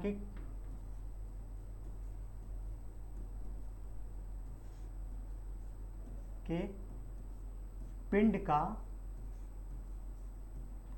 क्या m द्रव्यमान के किसी पिंड का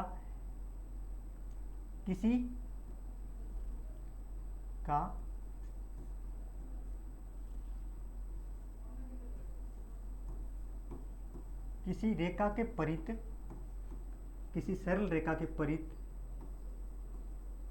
किसी सरल रेखा के परित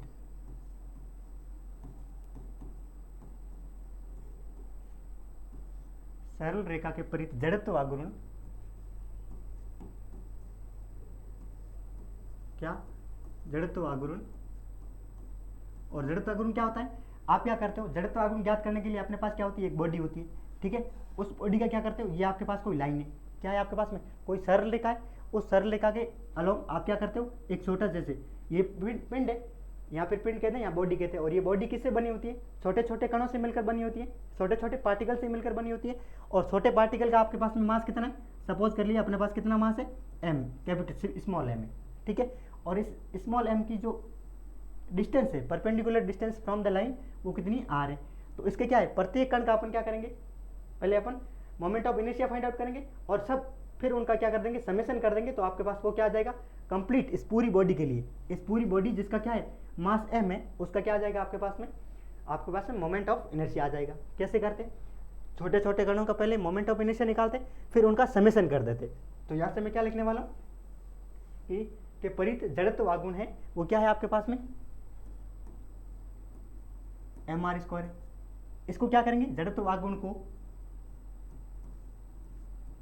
क्या लिखेंगे अपन, m² के फॉर्म में लिखेंगे। क्या लिखेंगे, इस पूरे को अपन m² के फॉर्म में लिखेंगे। जड़त्व आघूर्ण mr² को m² के रूप में लिखने पर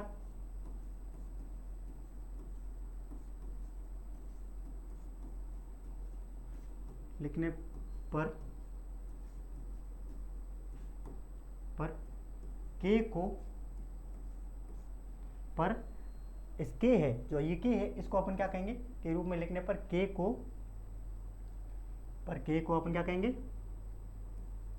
पिंड की परिभ्रमण त्रिज्या कहेंगे। क्या कहेंगे? पिंड की परिभ्रमण त्रिज्या कहेंगे। ठीक है, और परिभ्रमण त्रिज्या मतलब रेडियस ऑफ जाइरेशन। क्या कहेंगे? परिभ्रमण त्रिज्या कहते हैं। किसको कहते हैं? के को। और के को कब कहते हैं? पहले तो आपको क्या करोगे, इस M R score, sigma M R score को एम के स्कोर के फॉर्म में लिखोगे, और उसके बाद में जो के है वो किसको रिप्रेजेंट कर रही है आपको, तो वो आपकी के है, वो के किसको रिप्रेजेंट कर रही है? रेडिएशन ऑफ जाइरेशन को रिप्रेजेंट करती है। ठीक है, अगर मैं बात करूं इंग्लिश में तो क्या कहूंगा, इफ मोमेंट ऑफ इनर्शिया, क्या? If moment of inertia that is क्या? That is sigma M r square of a body having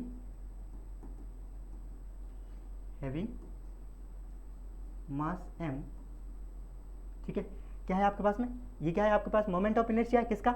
इस बॉडी का, जिसका क्या है? मास क्या है आपके पास में? स्मॉल एम है। स्मॉल एम नहीं, कैपिटल एम। ठीक है, इसको अपन क्या करेंगे, सिग्मा एम आर स्कोर को इसके फॉर्म में लिखने पर एम के स्कोर के फॉर्म में लिखेंगे, तो यहाँ पे आपके पास में जो के है वो क्या कहलाएगी? देन ये है आपके पास में having mass m, then moment of inertia of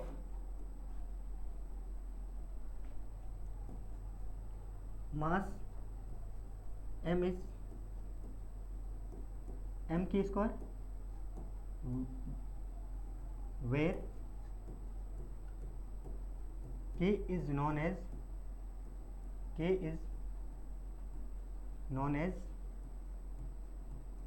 radius of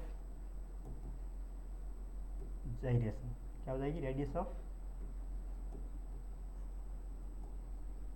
gyration. ठीक है, क्या है आपके पास में? सिग्मा एम आर स्कोर है, उसको अपन क्या है, ये किसका है आपके पास में? ये आपके पास में मोमेंट ऑफ इनर्शिया है, स्मॉल कैपिटल एम वाले किसी बॉडी का है। ठीक है, और इसको क्या करेंगे, इस सिग्मा एम आर स्कोर को अपन क्या लिखेंगे? एम के स्कोर के फॉर्म में लिखेंगे, और एम के स्कोर में आपकी के है वो किसको रिप्रेजेंट करती है? K is known as radius of gyration of body with respect to क्या? With respect to line, with respect to line. ठीक है, इस प्रकार से अपन ने बात कर ली किसकी? डिफाइन रेडियस ऑफ जाइरेशन के बारे में। तो अब अपन बात करते हैं आगे नेक्स्ट क्वेश्चन पर। तो नेक्स्ट क्वेश्चन क्या है आपका? नेक्स्ट क्वेश्चन है कि डिफाइन प्रोडक्ट ऑफ इनर्शिया। क्या करना है आपको?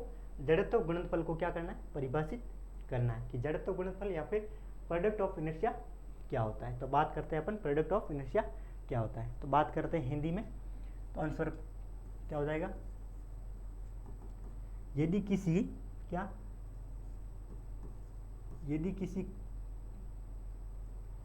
कण का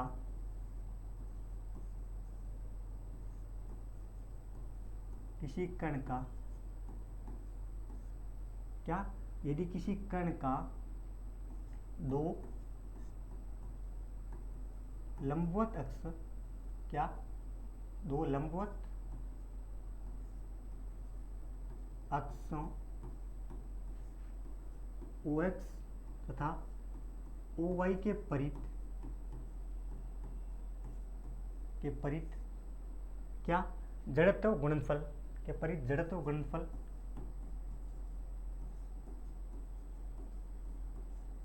क्या हो जाएगा? एक आपके पास कोई कण है, उस कण का किसके दो लंबवत अक्ष OX और OY के परित जड़त्व आघूर्ण क्या होगा? जड़त्व आघूर्ण उस कण के द्रव्यमान तथा कण की लंबवत अक्षों क्या? कण की लंबवत अक्षों OX तथा OY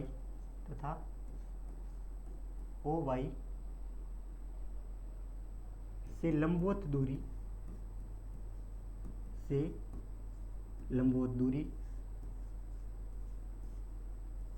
के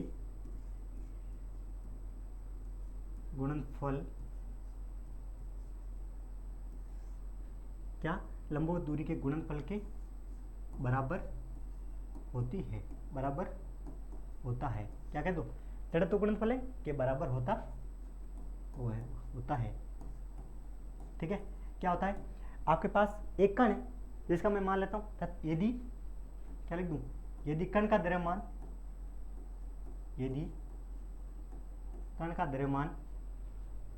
क्या हो, यदि कण का द्रव्यमान क्या हो, स्मॉल m तथा OX OY से दूरी क्रमशः OX OY से दूरी क्या हो, से दूरी x तथा y हो,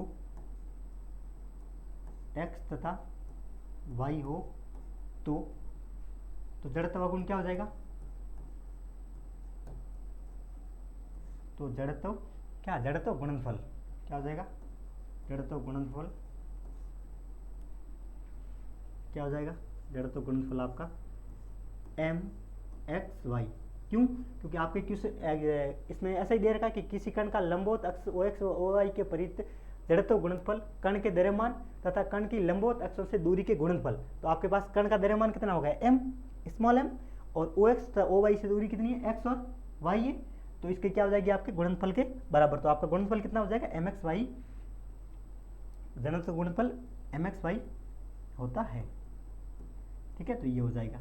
अगर मैं बात करूं अपन डायग्राम की, तो क्या हो जाएगा, सपोज आपके पास में ये है, आपके पास में OY और ये आपके पास में OX, क्या है, ये x एक्सिस है, ये आपका y एक्सिस है। ठीक है, क्या है, और ये आपका O है, और यहाँ पर सपोज क्या है, आपका कोई पार्टिकल है जिसका मास कितना है, स्मॉल m है।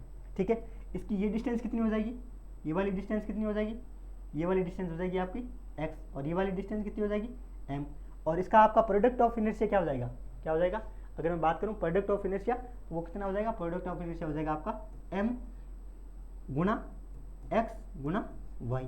क्यों, क्योंकि डेफिनेशन में इस प्रकार का लिखा हुआ है कि प्रोडक्ट ऑफ इनर्शिया क्या होता है, उस कण के द्रव्यमान तथा एक्सिसों से लंबवत दूरी के गुणनफल के बराबर होता है। तो इस प्रकार से आपके पास क्या हो गया, प्रोडक्ट ऑफ इनर्शिया हो गया। ठीक है, अब अगर इंग्लिश में बात करूं तो इंग्लिश में क्या हो जाएगा, if product of inertia of a particle with respect to two perpendicular axis OX तथा OY is multiplication of mass of particle and distance from these axis.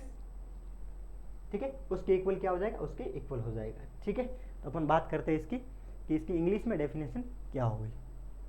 ठीक है, तो इंग्लिश में अपन डेफिनेशन क्या करेंगे, शॉर्ट में बात करेंगे। देखो क्या हो जाएगा, क्या हो जाएगी आपके पास में,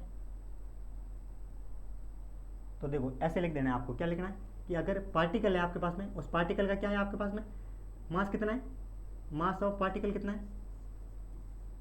मास ऑफ पार्टिकल आपके पास में m है, क्या है, स्मॉल m है, and distance from two perpendicular axis. ठीक है, OX तथा OY से डिस्टेंस कितनी है, OY तथा OX तथा OY से डिस्टेंस कितनी है, वो आपकी डिस्टेंस x और y है। क्या है, एक x है और दूसरी y है। तो यहाँ से आपके पास प्रोडक्ट ऑफ इनर्शिया क्या हो जाएगा, प्रोडक्ट ऑफ इनर्शिया किसके इक्वल हो जाएगा, product of inertia is equal to क्या हो जाएगा, इजिकल टू आपके पास में m x और y के इक्वल हो जाएगा। किसके इक्वल, m x और y के, मतलब m आपका मास, तो ये किसके इक्वल होगा, प्रोडक्ट ऑफ इनर्शिया इक्वल होगा multiplication of mass of particle and distance from perpendicular distance from these axis OX तथा OY के मल्टीप्लिकेशन के इक्वल हो जाएगा आपका प्रोडक्ट ऑफ इनर्शिया। ठीक है, अब अपन बात करते हैं नेक्स्ट क्वेश्चन पर। तो ये इस टाइप से आप थोड़ी सी लैंग्वेज बना के इसको लिख देना इंग्लिश में कि अगर मास पार्टिकल का m है और टू परपेंडिकुलर एक्सिस है और उससे डिस्टेंस कितनी x और y है। ठीक है, क्या है, x और y, ये आपके पास क्या है, पार्टिकल है, क्या है, ये स्मॉल m का पार्टिकल है और ये आपकी परपेंडिकुलर डिस्टेंस है, दो एक्सिस है। तो यहाँ से आपका प्रोडक्ट ऑफ इनर्शिया है वो क्या हो जाएगा, m into X into Y. ठीक है, और साथ में आपको इस चीज़ का भी ध्यान रखना कि मोमेंट ऑफ इनर्शिया क्या होता है और प्रोडक्ट ऑफ इनर्शिया क्या होता है, उसमें डिफरेंस क्या होता है, उस डिफरेंस को भी आपको ध्यान में रखना है। ठीक है, आपका मोमेंट ऑफ इनर्शिया क्या होता है, मोमेंट ऑफ इनर्शिया होता है आपका mr²। क्या होता है, एक उसमें एक ही एक्सिस होती है, क्या होती है, एक एक्सिस, फिर आपके पास में कोई स्मॉल m का पार्टिकल होता है और उससे डिस्टेंस अपन क्या मान लेते हैं r, तो उसका मोमेंट ऑफ इनर्शिया क्या किसके इक्वल होता है, mr² के इक्वल होता है। तो इसका आपको ध्यान रखना है कि प्रोडक्ट ऑफ इनर्शिया क्या होता है और मोमेंट ऑफ इनर्शिया क्या होता है। इसमें आपको डिफ्रेंशिएट आराम से कर पाओ, इतनी आपको क्लैरिटी माइंड में रखनी है। ठीक है, अब अपन बात करते हैं नेक्स्ट क्वेश्चन पर कि नेक्स्ट क्वेश्चन क्या कहता है आपका। नेक्स्ट क्वेश्चन है कि डी एलम्बर्ट प्रिंसिपल क्या है। क्वेश्चन क्या है नेक्स्ट कि डी एलम्बर्ट प्रिंसिपल क्या है, और हिंदी में बात करूं तो आपके पास डी प्रिंसिपल सिद्धांत क्या, डी एलम्बर्ट क्या, डी एलम्बर्ट सिद्धांत क्या है। तो अपन बात करते हैं इस पर। तो देखो इसका आंसर क्या होगा, अपन बात करते हैं इसके आंसर पर। ठीक है, तो आंसर बात करते हैं। द इंग्लिश में बात करूं मैं, इसकी डेफिनेशन क्या होगी, आपका प्रिंसिपल क्या होगा, तो प्रिंसिपल होगा the effective, the reversed effective, क्या, the reversed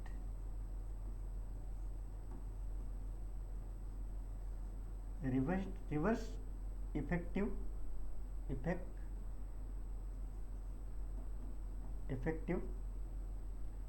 forces on each particle of on, क्या है आपके पास में, रिवर्स्ड इफेक्टिव फोर्सेस, क्या है आपके पास में, कुछ रिवर्स प्रतिलोमी प्रभावी बल है। क्या है पास में आपके पास में, रिवर्स प्रतिलोमी प्रभावी बल है, वो किस पर लग रहे हैं, on each particle of the system, on each particle of the system and, क्या है आपके पास में, एक तो फोर्स लग रहा है रिवर्स इफेक्टिव फोर्स, और वो किस पर लग रहा है, each particle of the system and क्या है साथ में, एंड एक्सटर्नल फोर्सेज, क्या, एक्सटर्नल फोर्सेज। अब कुछ तो क्या है, कुछ फोर्स तो कहाँ लग रहा है, each on the each particle, reverse effective force लग रहा है वो आपके सिस्टम के प्रत्येक पार्टिकल पर लग रहा है, और सेकंड आपके पास क्या लग रहा है, and external forces, external force on the system.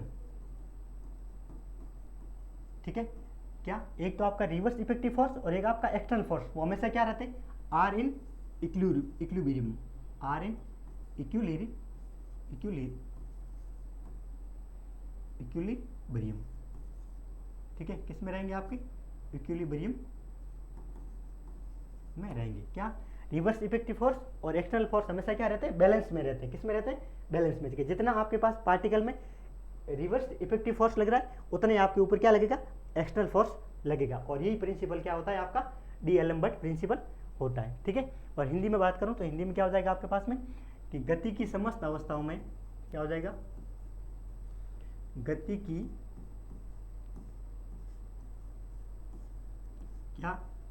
समस्त अवस्थाओं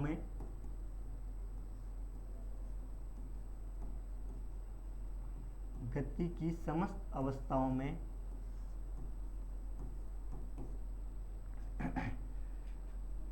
पिंड के प्रत्येक कण पर, क्या, पिंड के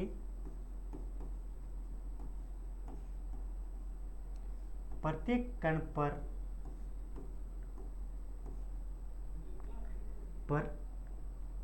क्या, प्रत्येक प्रतिलोमी प्रभावी बल, प्रत्येक कण पर क्या लग रहा है, प्रत्येक कण पर प्रतिलोमी प्रभावी बल,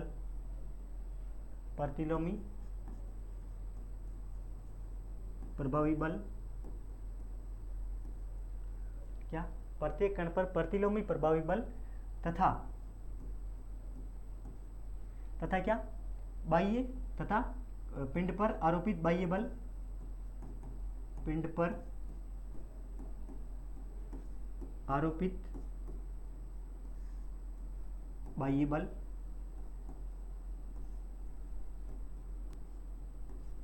हमेशा क्या रहते हैं, बाह्य बल हमेशा साम्य अवस्था में रहते हैं, बल हमेशा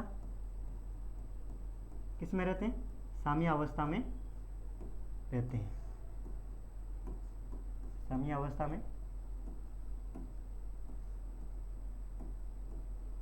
रहते हैं। ठीक है, क्या है आपके पास में गति की समस्त अवस्थाओं में, मतलब पार्टिकल आपका किसी प्रकार से गति कर रहा हो, क्या कर रहा हो, आपका पिंड है वो किसी प्रकार से गति कर रहा हो, तो उस पिंड के प्रत्येक कण पर जो प्रतिलोमी प्रभावी बल लग रहा है और उसी के साथ में आपके पिंड के ऊपर जो बाह्य बल लग रहा है, वो बाह्य बल और अंदर से जो प्रतिलोमी प्रभावी बल लग रहा है कणों पर, वो हमेशा क्या होंगे, साम्य अवस्था में रहते हैं। ये कहता है आपका डी एलम्बर्ट का सिद्धांत, ये कहता है। ठीक है, अब अपन बात करते हैं नेक्स्ट क्वेश्चन पर। ठीक है, ये आराम से आपको समझ में आ गया होगा। ठीक है, अब इसमें मतलब इसमें आप एक ये भी लिख सकते हो, क्या लिख सकते हो, क्या लिख सकते हो, F plus R plus M F is equal to क्या होता है, 0 होता है। मतलब आपका जो एक्सटर्नल फोर्स और रिवर्स इफेक्टिव फोर्स वो हमेशा क्या रहते हैं आपके, क्या रहते हैं, इक्विलिब्रियम में रहते हैं। ठीक है, अब अपन बात करते हैं नेक्स्ट क्वेश्चन पर। नेक्स्ट क्वेश्चन है आपका, संपूर्ण दाब को परिभाषित कीजिए, डिफाइन होल प्रेशर। कि क्या करो, होल प्रेशर को यहाँ पर संपूर्ण दाब को क्या करना है, आपको परिभाषित करना है। ठीक है, तो अपन बात करते हैं इसके ऊपर। तो इसका आंसर क्या होगा, तो अपन बात करते हैं इसके आंसर पर। ठीक है, तो आंसर क्या होगा, क्या किसी पृष्ठ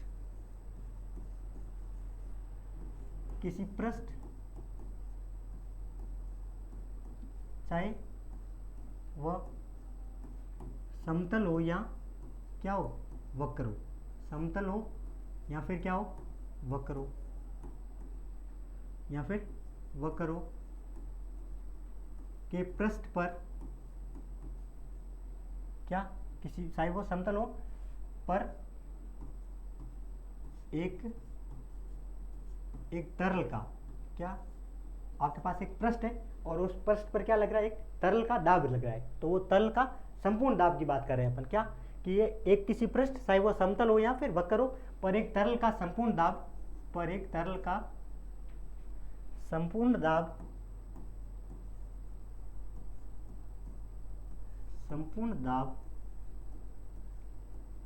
जो संपूर्ण दाब होता है कि आपके पास जो पृष्ठ है उस पृष्ठ पर जो एक तरल के कारण, एक इसके कारण, एक पानी के कारण या फिर जो लिक्विड है उसकी वजह से जो क्या लग रहा है, जो प्रेशर लग रहा है, वो प्रेशर किसके इक्वल होगा, वो संपूर्ण दाब पर एक तरल का संपूर्ण दाब उस पृष्ठ के प्रत्येक बिंदु पर, उस पृष्ठ के प्रत्येक बिंदु पर लगे अभिलंबिक दाब, प्रत्येक बिंदु पर लगे तरल के कारण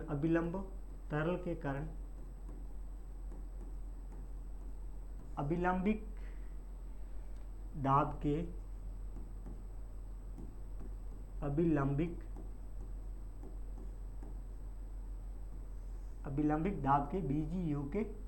के बीजीय योग मतलब अलजेब्रिक सम मतलब जिस प्रकार से अपन जोड़ते हैं ना, एक जैसे कि इसका बार 1 किलो है, इसका बार 3 किलो है, इसका बार 5 किलो है, तो उसका अलजेब्रिक सम, उसका क्या बीजीय सम क्या हो जाएगा, 1 + 3 + 5 कितना हो जाएगा, 9। उसी टाइप से क्या होगा, अलग अलग पृष्ठ के प्रत्येक बिंदु पर कि इस बिंदु पर इतना प्रेशर लग रहा है, जैसे 5 पास्कल लग रहा है, दूसरे पर 10 पास्कल लग रहा है, तीसरे बिंदु पर 40 पास्कल लग रहा है, तो इन सब का बीजीय योग मतलब इसका प्लस इसका, तो उसका जो संपूर्ण दाब होगा उस पृष्ठ पर वो किसके इक्वल हो जाएगा, इनके बीजीय योग के बराबर हो जाएगा, इसके अलजेब्रिक सम के इक्वल हो जाएगा। ठीक है, तो तरल के कारण प्रत्येक बिंदु पर लगे तरल के कारण अभिलंबिक दाब के बीजीय योग के बराबर होता है, बीजीय योग के क्या होता है, बराबर, बीजीय योग के बराबर होता है।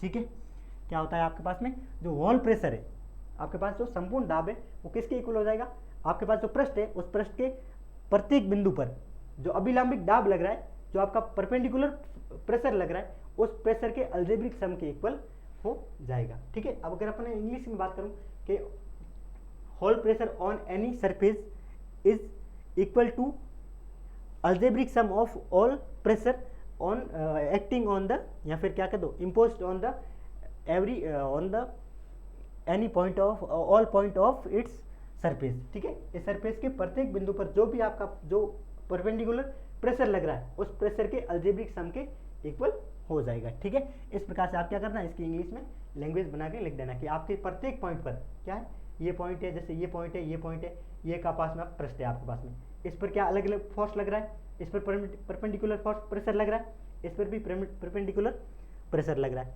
और जो प्रेशर आपका होल प्रेशर होगा वो किसके इक्वल हो जाएगा, इसके प्लस इसका तीनों का क्या हो जाएगा, सम करोगे तो वो आपका अलजेब्रिक सम करने के बाद में जो प्रेशर आएगा वो होल प्रेशर के इक्वल हो जाएगा। ठीक है, अब अपन बात करते हैं नेक्स्ट क्वेश्चन पर।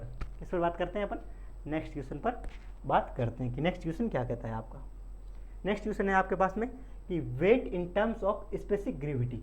ठीक है, पहली बात तो स्पेसिफिक ग्रेविटी क्या होती है, स्पेसिफिक ग्रेविटी होती है कि किसी भी आपके पास कोई भार है, आपके पास कोई भी क्या है पदार्थ है, उस पदार्थ के आयतन के भार तथा किसी मानक पदार्थ के उसी समान आयतन के भार का अनुपात होता है, उसको अपन क्या कहते हैं,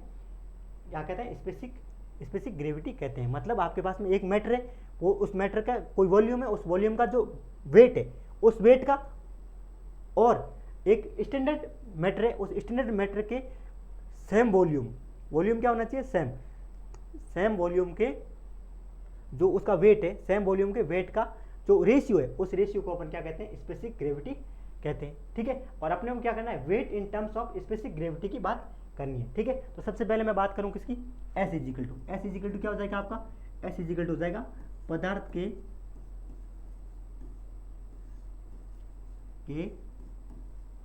इकाई आयतन का भार, क्या, इकाई आयतन का भार अपॉन क्या हो जाएगा, भार अपॉन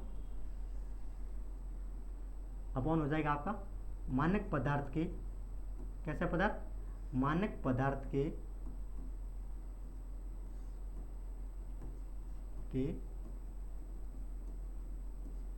इकाई आयतन का भार, इसके इक्वल हो जाएगा। ठीक है, इकाई आयतन का भार। ठीक है, अब यहां से मैं क्या निकालूंगा, यहां से आपके पास में इसका तो भार क्या मान लूंगा, अब मुझे निकालना है पदार्थ के इकाई आयतन का भार निकालना। ठीक है, मुझे क्या निकालना है, मुझे निकालना है weight in terms of specific gravity, अपेक्षिक विशिष्ट घनत्व के पदों में भार निकालना है। ठीक है, तो यहां से मैं क्या करने वाला हूं, मैं मान लूंगा कि क्या मानूंगा, मानक पदार्थ के, इसका मानक पदार्थ के इकाई आयतन का भार कितना है, कि इकाई आयतन का भार कितना मान लूंगा, भार में W मान लूंगा, क्या मान लूंगा, W। तो यहां से अपने पास पदार्थ के इकाई आयतन का भार क्या हो जाएगा, पदार्थ के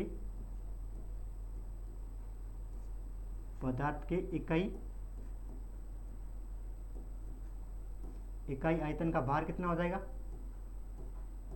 इकाई आयतन का भार आपके पास में,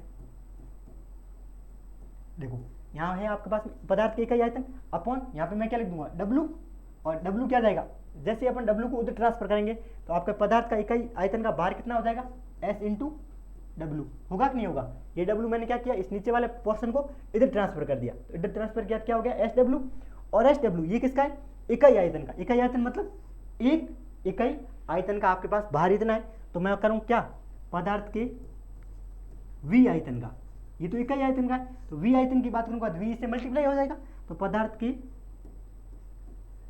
V आयतन का भार कितना हो जाएगा, V आयतन का भार आपके पास में हो जाएगा, भार बराबर क्या हो जाएगा, VSW हो जाएगा। V मतलब क्या है, V उस पदार्थ का आयतन है। ठीक है, ये तो इकाई आयतन का भार था, कितना था, इकाई आयतन, इकाई मतलब एक का, और अब अपन बात किसकी कर रहे हैं, पूरे V की बात करें तो पूरी V के लिए क्या कर दिया, V को V से मल्टीप्लाई कर दिया, तो V से मल्टीप्लाई किया क्या आ गया पास में, VSW, और यही क्या है आपका weight in terms of specific gravity, where S is क्या है, वेयर, जहां आपकी S क्या है, S आपकी where S is specific gravity, क्या है, S इज स्पेसिफिक ग्रेविटी। ठीक है, S क्या है आपके पास में, एस आपकी स्पेसिफिक ग्रेविटी होती है, ठीक है। और इसको आप थोड़ा सा इंग्लिश में भी लिख सकते हो आराम से। क्या लिख दोगे इंग्लिश में? अगर इंग्लिश में बात करूँ तो पदार्थ के इकाई आयतन का भाग, ठीक है, weight of matter unit volume, weight of unit volume of matter, ठीक है, अपॉन स्टैंडर्ड मैटर के यूनिट वॉल्यूम का वेट है वो हो जाएगा।